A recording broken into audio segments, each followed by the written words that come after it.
બહેનો ને ભાઈઓ, બિઝનેસ ખાલી એક પૈસા કમાવાનો રસ્તો નથી, તો એ સારી રીતે સમજેલી વ્યૂહરચના છે કે જો તમે સમજી ગયા ને તો જીવનમાં ચોક્કસ સફળ થઈ શકશો. હું દરેક ધંધામાં પૈસા નથી જોતો, પણ તેમના મૂલ્ય જોઉં છું. એ જોઉં છું એ કોની સાથે કરું છું, શેની માટે કરું છું. આજે તમારી પાસે એક નાનકડી તક આવી છે કે જો તમે સમજી ગયા ને તો જીવનમાં સફળતાની ઊંચાઈઓ સર કરશો, તે પામી શકશો જે જીવનમાં તમને જોઈએ છે. અને નહીં સમજ્યા તો તમે પણ એ લોકોની ભીડમાં ખોવાઈ જશો જે લોકો જીવનભર સપના તો જોવે છે પણ તેને સાચા કરવાની તેમનામાં હિંમત નથી હોતી. હું ધંધામાં કેટલી વાર જોખમ લઉં છું.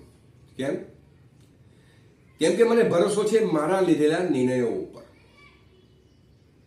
તમારે લોકોએ જો મારી સાથે ચાલવું હોય તો પૂરા દિલથી ચાલજો, નહીતર મને અધૂરા લોકોની જરૂર નથી.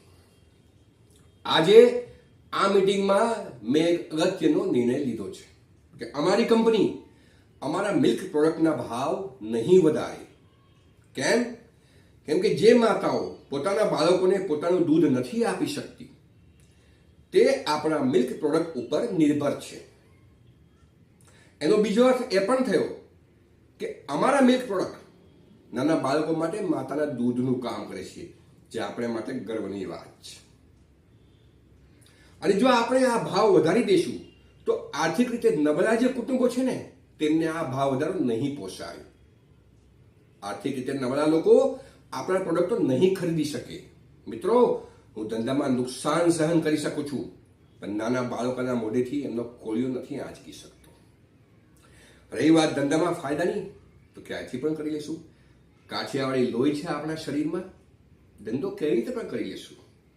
તો આજે આપણો છેલ્લો નિર્ણય છે કે અમારી કંપની અમારા મિલ્ક પ્રોડક્ટના ભાવ નહીં વધારે. જય ગરવી ગુજરાત.